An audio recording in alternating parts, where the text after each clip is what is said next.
Boa noite a todos. Vou iniciar contando uma história. Quando eu era pequeno, eu tinha umas tias que me levavam todos os domingos a uma missa perto ali da casa delas.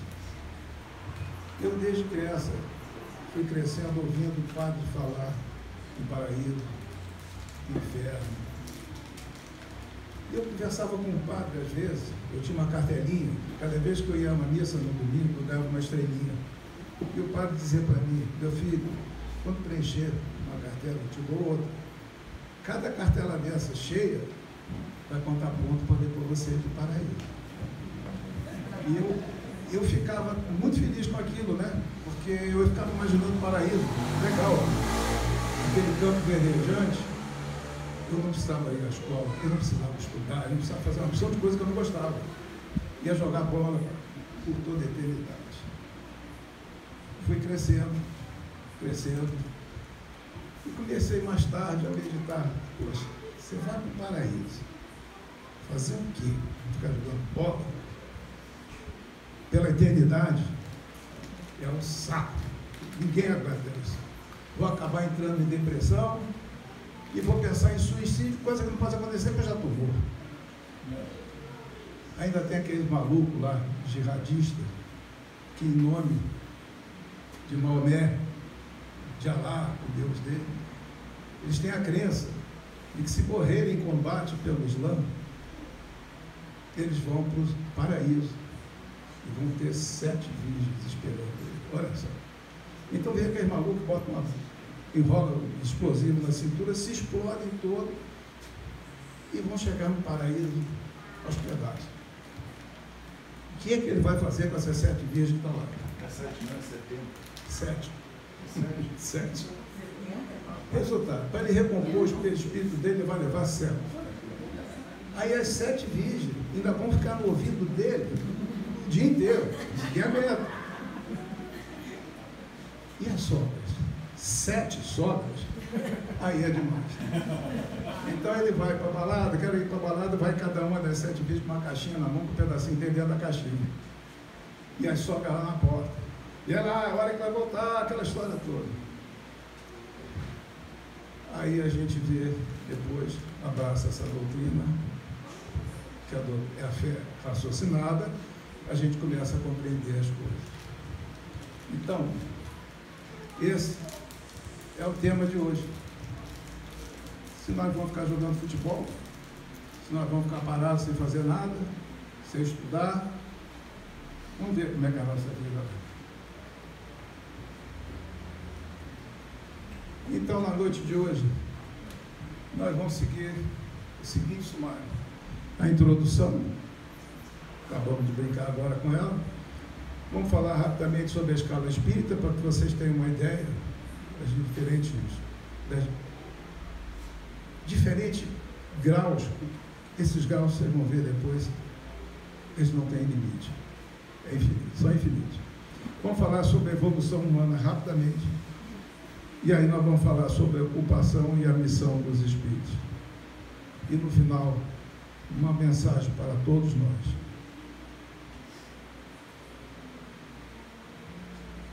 Kardec pergunta: há um determinado número de ordens e graus de perfeição?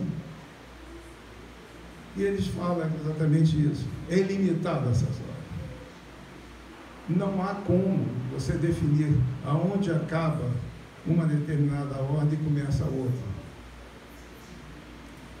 E os espíritos dizem mais ainda, que nós, humanos, seres tridimensionais, nós estamos cercados num tipo de raciocínio que a gente quer botar classificação em tudo. Ele disse: olha, de forma meramente didática, eu vou apresentar uma classificação para vocês, mas é didática, só para vocês terem entendimento. E aí nos apresenta essas 3 ordens de espírito. Espírito puro, que é a primeira ordem, segunda ordem, bons espíritos, e a terceira ordem, espíritos imperfeitos. Mas a terceira ordem é dividida em 5 classes, sendo que uma delas nós vamos ver, ela necessariamente não representa uma classe. Os bons espíritos, segunda ordem, 4 classes. E o espírito puro, uma única classe. Está lá. De baixo para cima, espíritos imperfeitos.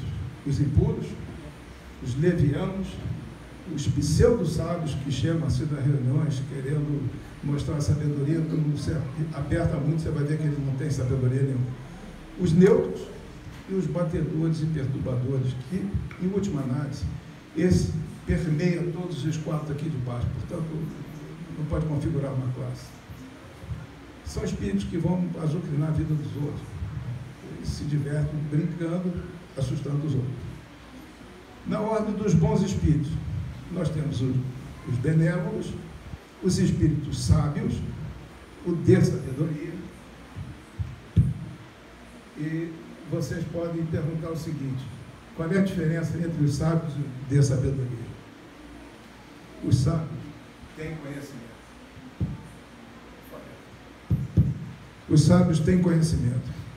Os de sabedoria têm conhecimento também, mas o lado moral deles é mais evoluído. E os superiores? Depois nós temos uma classe única nos espíritos puros. Todos devem estar pensando, aonde eu me encontro aí? Será que na escala mais adiantada dos imperfeitos ou na mais baixa dos bons espíritos? Vamos ver.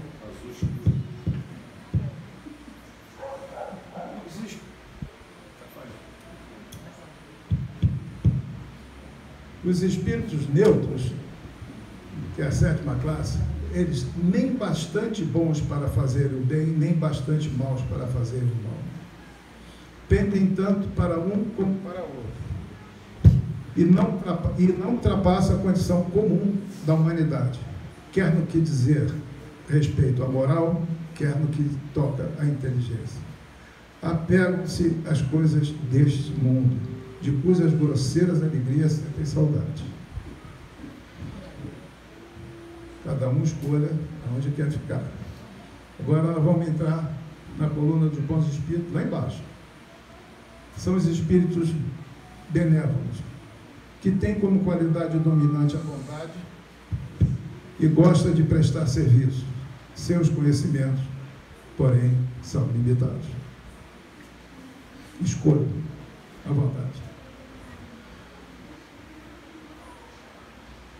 De onde viemos? Nós fomos criados por Deus, espíritos simples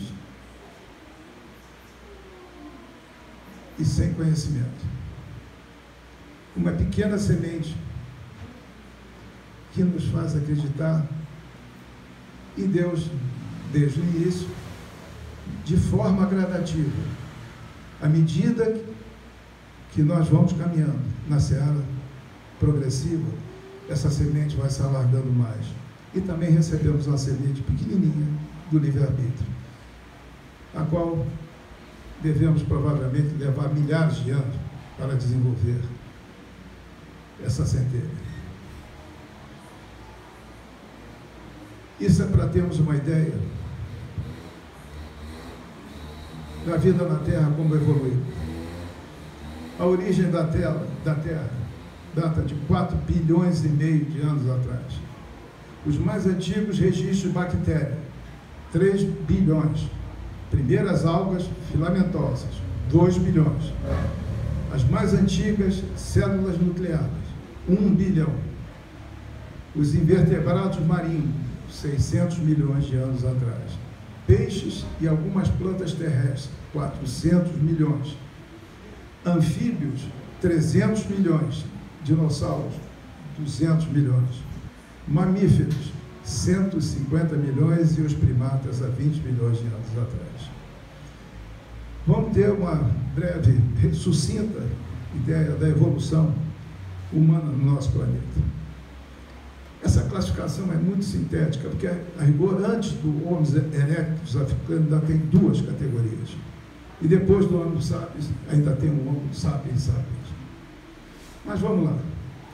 O Homo erectus africano chegou a 2 milhões de anos atrás e viveu até 1 milhão de anos atrás. O Homo erectus asiático, 1 milhão e 800 mil anos e sobreviveu até 30 mil anos atrás. Homo de Heidelberg, 800 mil anos atrás e viveu na África, Ásia e Europa. E um exemplar dele perfeitamente conservado foi encontrado há poucos anos atrás nos Alpes, soterrado debaixo da neve, e o que fez com que mantivesse ele bem conservado. E o Homo sapiens chegou a 120 mil anos atrás e saiu da África, chegou na Indonésia há pelo menos 30 mil anos. Depois, como eu disse antes, viria o Homo sapiens sapiens. Quem somos? Nós somos um espírito em permanente evolução. O progresso é contínuo, por toda a eternidade. Nós podemos, em determinado momento, por imperfeição nossa, estancarmos essa evolução, ficarmos parados, perdendo tempo, mas, de um jeito ou de outro, inevitavelmente nós retomamos a senda evolutiva.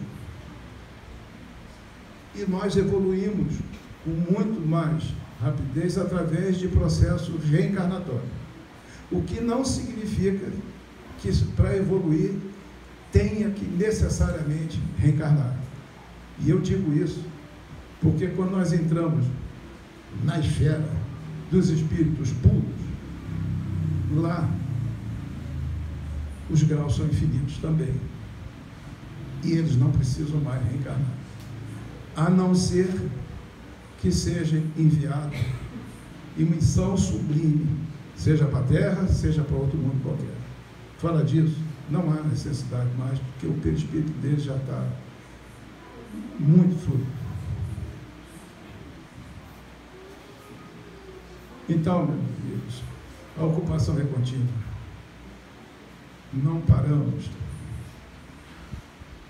E aqueles que por um momento qualquer resolvem entrar no ócio, é a escolha dele, vai perder seu tempo, até que ele acorde e entenda que tenha que voltar ao trabalho.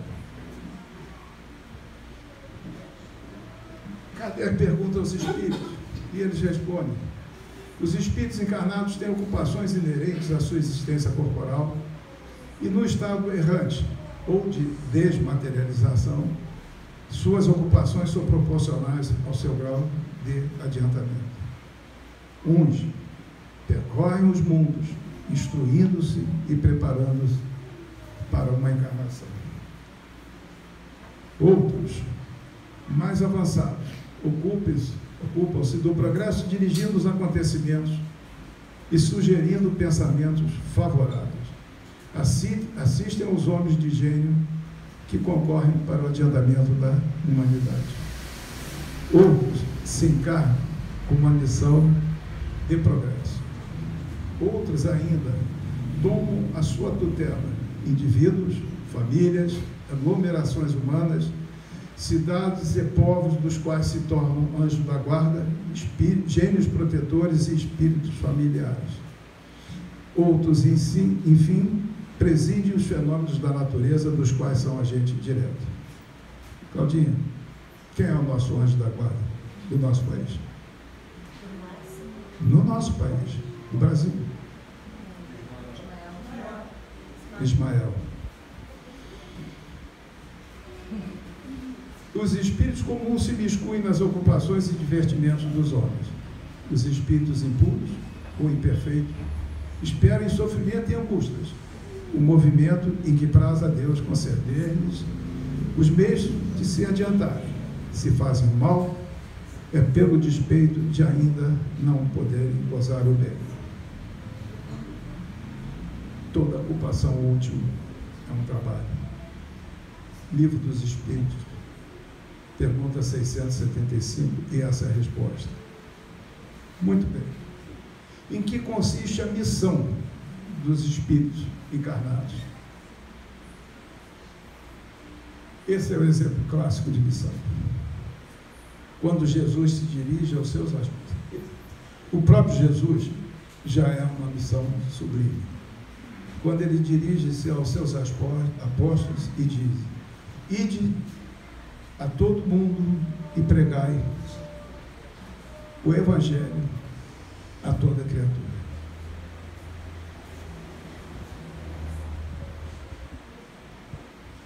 A missão dos espíritos consiste em ajudar, quando encarnados, o processo da terra e dos seus irmãos que nela estão estagiando, para acordar seus valores morais e espirituais. Não basta somente a teoria que recebe na grande vinha da espiritualidade. Eles a colocam em prática no chão do planeta, que é um abençoado por Deus. Agora nós vamos verificar alguns célebres personagens de nossa história que vieram com a missão muito importante concedida por nosso Mestre Jesus e falharam.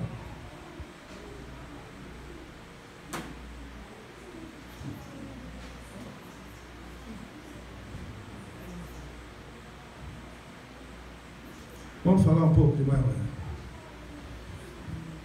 Maomé nasce em 571 em Meca.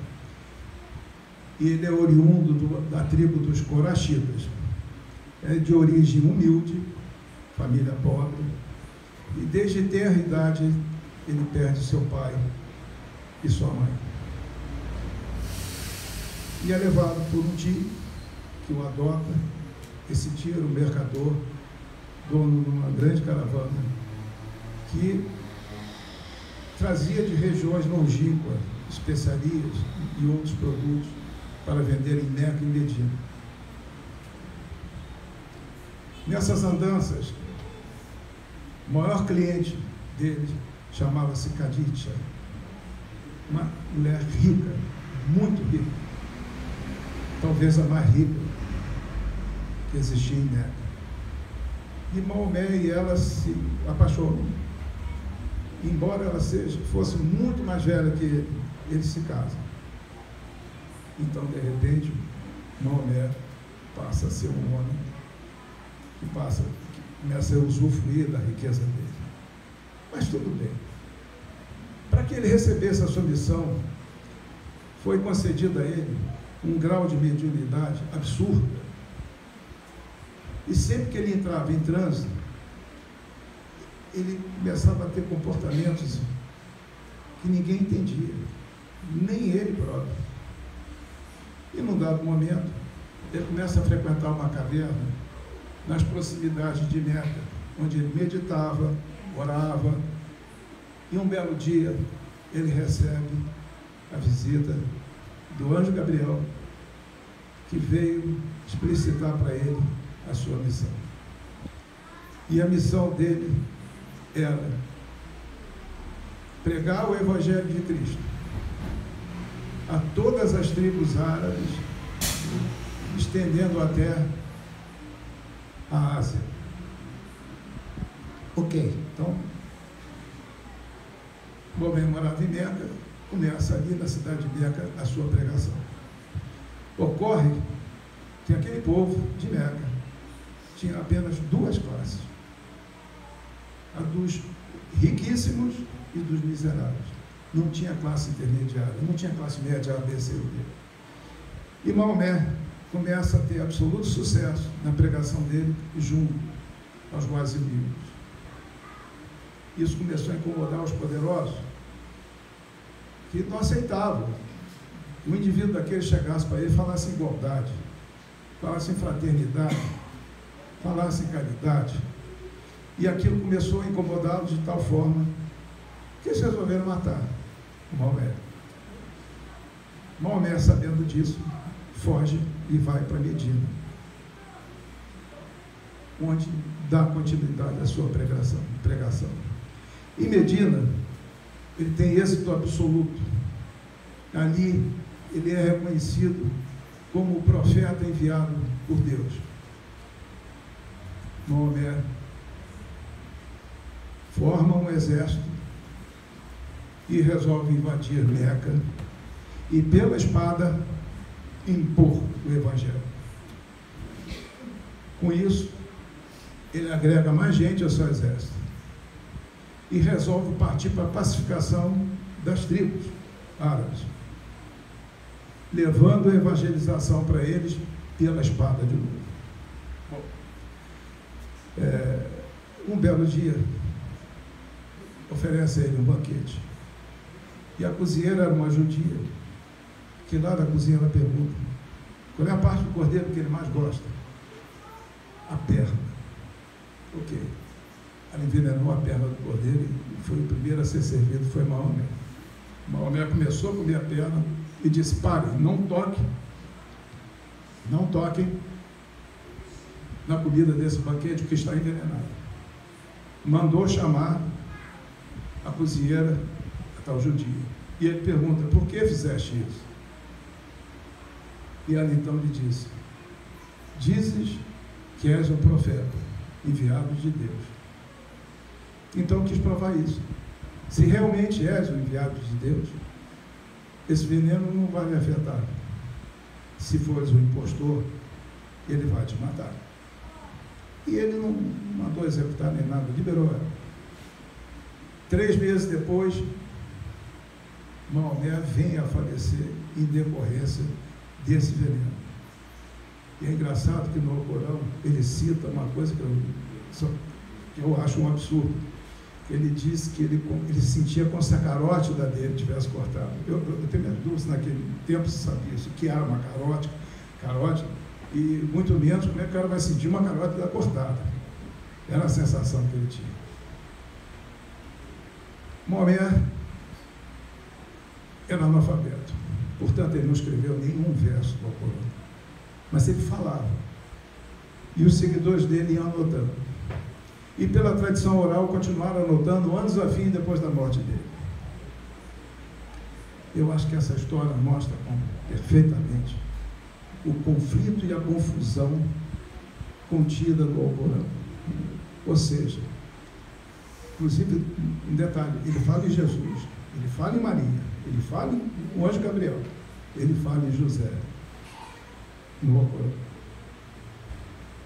Essa confusão toda, propriamente confusa dele, gerou uma obra que cada um que lê essa obra leva para o lado que quiser. Com essa questão de guerra, de levar o Evangelho pela espada, pela força, ele usava repetidas vezes o termo chamado infiel. Infiel, até hoje, é um termo forte a ser seguido. Esses malucos jihadistas, eles leem o Alcorão e dão essa interpretação. Vamos levar a nossa religião pela força ao mundo inteiro. Então aí vem essas crenças, se explode, vai para o paraíso, tudo isso, e eles não suportam os infiéis, ou seja, aqueles que não comungam a relação dele. E a falência do Maomé fica clara aí, do lado guerreiro, e o poder que subiu à sua cabeça.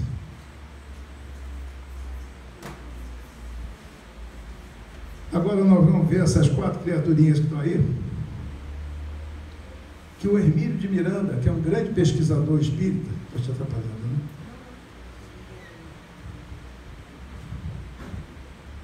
Editou uma obra espetacular, que eu sugiro até quem puder ler essa obra, um livro chamado Os Senhores do Mundo. E ele demonstra, nessa ordem, que esses 4 personagens são o mesmo espírito, que vieram com a mesma missão, e que todos faliram pela mesma razão. Tutmés III, um faraó que veio há 1500 anos antes de Cristo. Ele veio com a missão, porque nessa época, principalmente, o Egito destacava-se pelo conhecimento na medicina, na engenharia. Ele estava muito mais avançado que os demais povos. E a missão dele era pegar e expandir o seu império, levando aquele conhecimento a toda a Península Arábica, a Ásia, expandir mais um pouco o norte da África. Ele chegou até o Sudão. E ele empreendeu, nos seus 34 anos de governo, 17 campanhas militares, todas elas vitoriosas. Ele pegou a Síria, a Palestina e atravessou o rio Eufrates e foi um pouco além. Ele foi para o leste na direção da Ásia e para o sul na direção do norte da África, conquistando os reinos que encontraram pelo caminho. Ele mantinha a vida desses reinos tal como era. Ele mantinha os soberanos locais. Ele apenas fazia duas coisas. Ele colocava um representante dele em cada um desses reinos e o soberano prestava obediência a ele. Ele era o representante do faraó. E os tributos que ele recebia anualmente. Tutmés pegou 36 jovens príncipes desses reinos, levou para a cidade de Tebas, onde eles foram educados na cultura egípcia. Quando chegaram à maioridade, eles retornaram aos seus reinos e com isso estava garantida a obediência ao Egito, ao faraó. Esse poder todo subiu a cabeça dele. Ele deixa de lado a humildade e falha na missão. Em seguida vem Alexandre o Grande.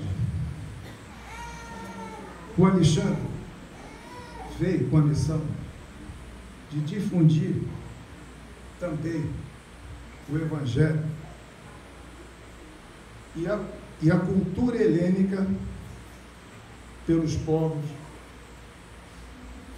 mais distantes e mais amplo que ele conseguisse. Ele, com 20 anos, se me fala a memória, se transformou num grande líder militar, um guerreiro de primeira mão, um chefe militar que, pela estratégia dele, não havia inimigo que ele não conseguisse derrotar. O objetivo, como eu disse, era que fosse difundido o pensamento e a língua grega, para que os futuros novos povos da Europa, da Eurásia, pudessem compreender a mensagem de Jesus, que seria divulgado pelo apóstolo Paulo de Tarso, também nesse idioma. Foi a Grécia que mudou definitivamente instituições fundamentais da cultura ocidental, tais como a política, a escola em geral, especialmente a filosofia, como devemos ou não pensar. Também mudou o nosso conceito de esporte e de entretenimento. Apesar dessas grandes conquistas,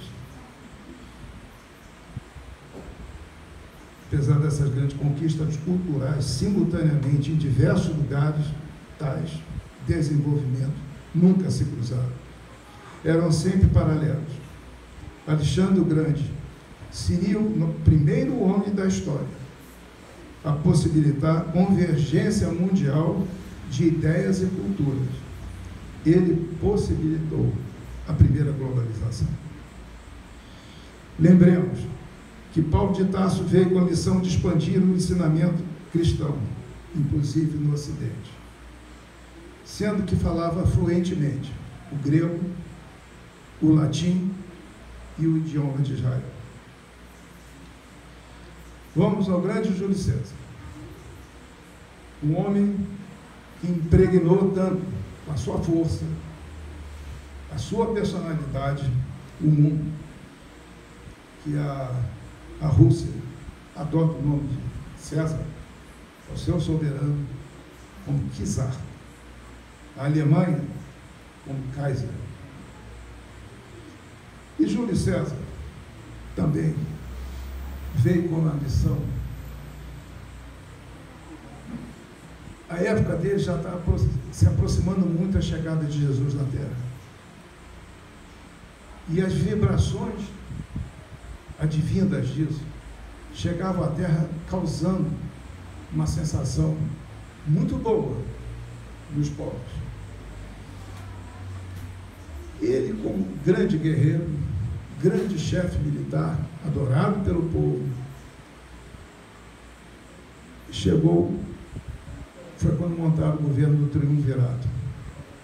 Era ele, Pompeu, que era um outro grande chefe militar. Pompeu invadiu e conquistou a Espanha na época. Debelou a pirataria que havia e dominava o mar Mediterrâneo e o mar Adriático, e debelou a revolta dos escravos liderada pelo gladiador Espartaco. E isso fazia com que ele fosse muito respeitado, porque essa revolta, inclusive dos gladiadores, chegou a assustar muito a população romana. E Crasso, que era um patrício civil muito rico. Muito bem. Crasso morreu. Júlio César estava com suas legiões reunidas na Gábia, onde fez um trabalho esplêndido de pacificação, expandindo inclusive a área das Gábias. E Pompeu ficou sozinho. É a velha história do poder quando sobe a cabeça. Pompeu começou a arquitetar um plano para assumir de forma absoluta o poder único dele em Roma, como imperador. Essa notícia parte de César. E César reúne as suas legiões e parte para Roma. Quando ele chega no rio Rubicão, o rio Rubicão é um rio que desce, sabe, o mapa da Itália é uma bota. Vamos supor, lá em cima é o cano da bota, a parte superior. O rio Rubicão desce dos Apeninos e deságua no Adriático. É como se fizesse uma fronteira física. Só que tem um detalhe. Havia uma lei que para nós é como se fosse uma lei constitucional. Era proibido uma legião descer e cruzar o rio Rubicão em direção a Roma.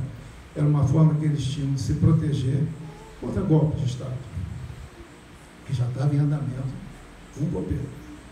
Ele chega com as suas legiões e para na margem norte do rio Rubicão. E seus assessores passaram o dia inteiro convencendo ele a não fazer isso.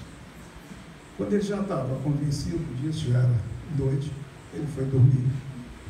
E em sonho, ele recebe uma mensagem espiritual para cruzar e partir para Roma. É um sonho, ele acordou, fez a refeição dele e tal. Quando ele olha para uma margem do rio, ele vê um jovem belo, louro, tocando uma flauta de avena. Avena é o calo da aveia. E uma música, uma melodia bonita, e os soldados foram se aproximando dele para ouvir aquilo. E de repente esse jovem larga essa flauta, pega não é isso, aquelas coisas pretas. Trompete, né? Não, trompete não, trompeta. E vai para a ponte e cruza o rio, tocando em alto e bom som uma outra melodia. César entendeu que aquele era o sinal para ele atravessar o rio e partir para Roma. E aí é a hora que ele lança o famoso Leia Jacta Est. Os advogados todos gostam. Ou seja, a sorte está lançada. E foi embora. Quando ele penetrou em Roma, Pompeu, ainda muito seguro, disse para os senadores: fique tranquilo, é só bater o pé no chão e as legiões romanas cerrarão fileiras em volta de mim. E César continuou o caminho dele. A coisa foi ficando esquisita para o lado de Pompeu. Aí um dos senadores vira Pompeu e disse: agora bate o pé no chão, bate agora para ver se as legiões vão formar teu lugar. E Pompeu se mandou para fora de Roma. E César chegou aclamado pelas multidões, e como cônsul único ele vai imperador absoluto. Pompeu foi para fora para se preparar, se fortalecer, para tomar Roma de novo para ele. César não perdeu tempo, pegou as legiões dele e partiu para cima do Pompeu. A primeira batalha, o primeiro embate, deu mais ou menos empate. Pouco tempo depois, César parte para o segundo. O segundo foi uma derrota feia. do Pompeu.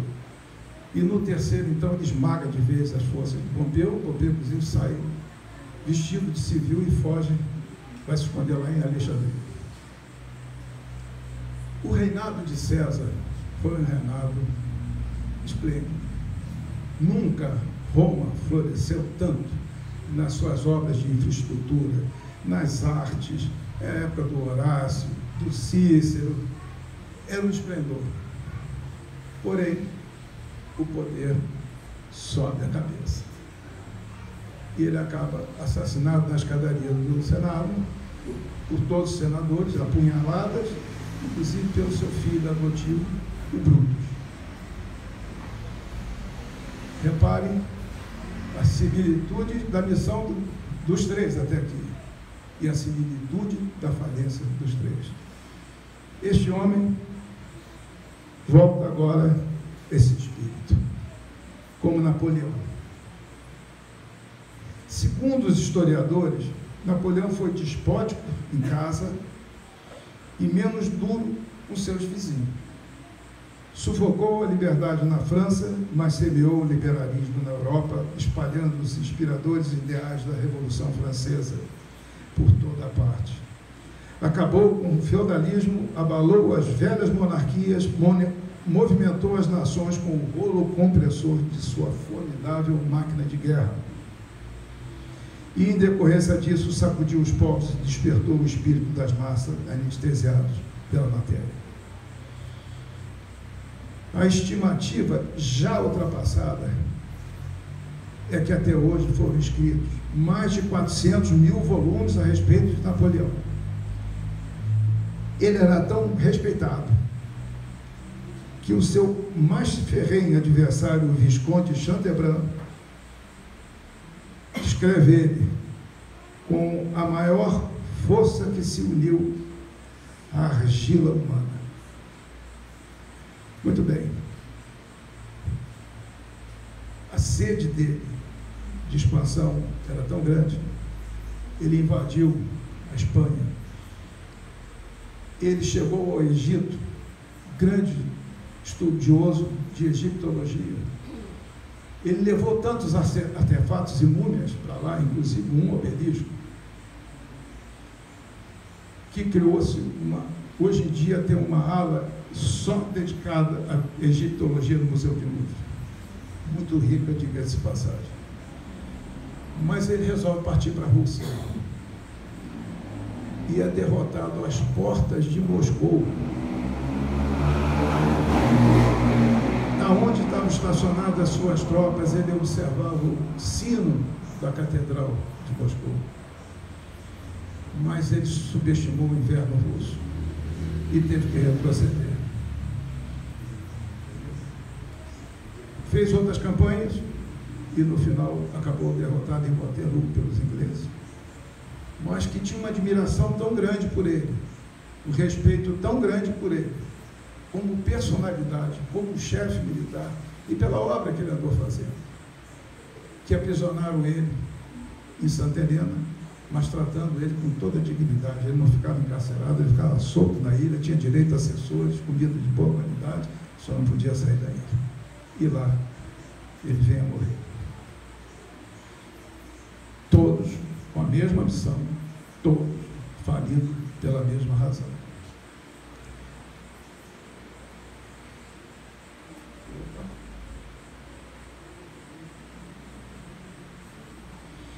E aí, eu vou correr um pouquinho mais por causa do tempo. Um exemplo nobre de missão bem-sucedida. Kardec, através das suas 4 encarnações anteriores, como ilustre sábio sacerdote da Casa do Faraó, Sete I, como Platão, filósofo e matemática no período clássico da Grécia Antiga, como Allan Kardec, que era o nome que ele usava, como sacerdote druida da civilização celta 50 anos antes de Cristo, como Quirilius Cornélios, durante a passagem de Cristo, que ele era um centurião romano e se ofereceu a Cristo para morrer no lugar dele. E Cristo então falou: não faça isso, mas você vai morrer pelo fogo. E ele vem como Janus, sacerdote mártir reformador tcheco, no ano de 1369 até 1415, e como ele acabou na fogueira, queimado pela Igreja Católica, como previa Jesus.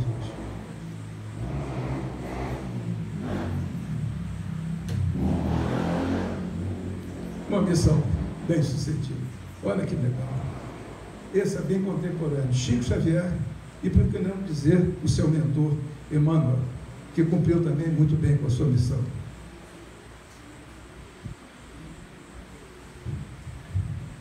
Agora, eu queria dizer que o dinheiro não impede o benfeitor de subir mais na sua escala evolutiva. O ouro não fala e não pensa. Passando os olhos na história universal, tendo em vista, tendo a vida dos grandes homens, tendo exemplos daqueles que usaram o dinheiro para maiores e melhores benefícios coletivos. Igualmente, a falta dele não nos impede de realizar grandes coisas. E disto também temos muitos exemplos nobres. Os espíritos têm missão na Terra, mas têm missões na reticidade também. Eles se encontram para grandes realizações, e é nesses encontros que se dá a luz. Devido... Quanto tempo tem? 15 minutos? Quanto até? Quanto tempo? Tem 15, né? Não, 5. 5? A patroa aqui fala que eu ganhei uma moratória de 5 minutos. Então,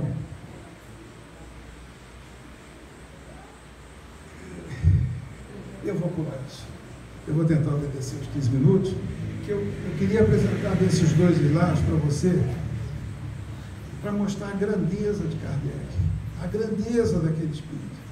É quando, antes de ele iniciar a sua obra, ele pergunta ao Espírito da Verdade: quais as causas, que causas poderiam determinar o meu malogro?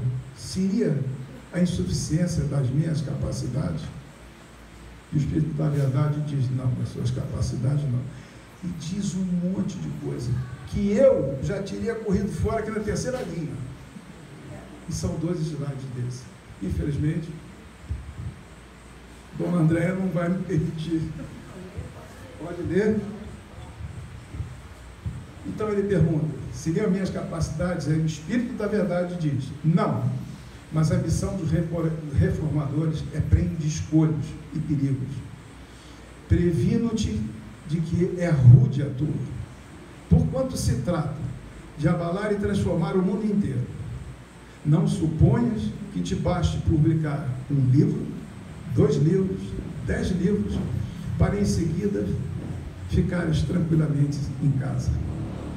Tem que expor a tua pessoa, suscitarás contra ti ódios terríveis, inimigos encarniçados se conjurarão para a tua perda, ver-te-ás abraços com a malevolência, com a calúnia, com a traição mesmo daqueles que te parecerão os mais dedicados.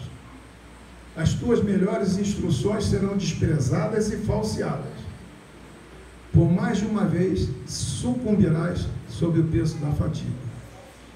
Numa palavra, terás de sustentar uma luta quase contínua, com o sacrifício do teu repouso, da tua tranquilidade, da tua saúde e até da tua vida, pois sem isso viverias mais tempo.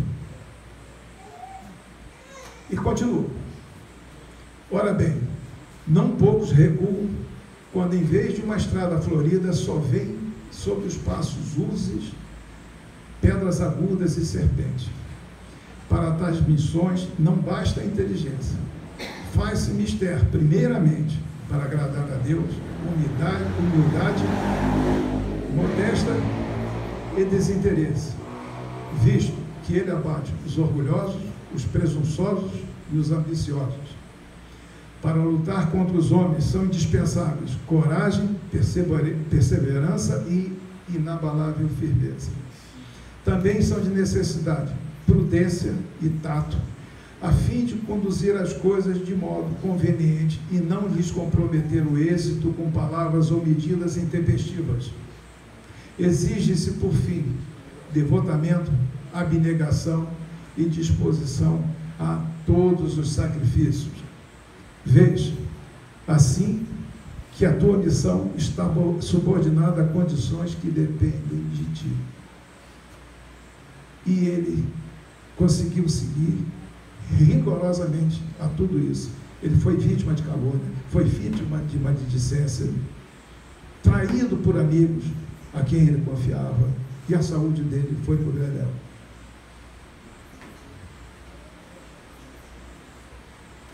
Então, meus amigos, para todos aqueles que se sentem sozinhos às vezes e que pensam em desistir, ou que se machucaram, isso faz parte do ciclo da vida. Para nos tornarmos mais fortes e aprendermos com esses acontecimentos, precisamos passar por cada processo, da tristeza à alegria, do fracasso à vitória, do ódio ao amor. Tudo faz parte, acredite. Eu vou botar para vocês, para finalizar, um clipe que resume tudo isso.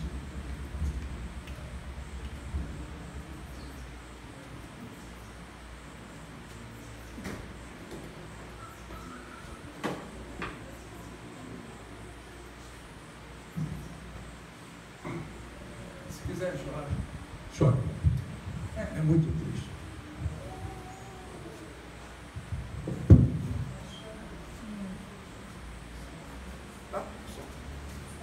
Já mudei, Márcia. Já mudei. Não, já tá.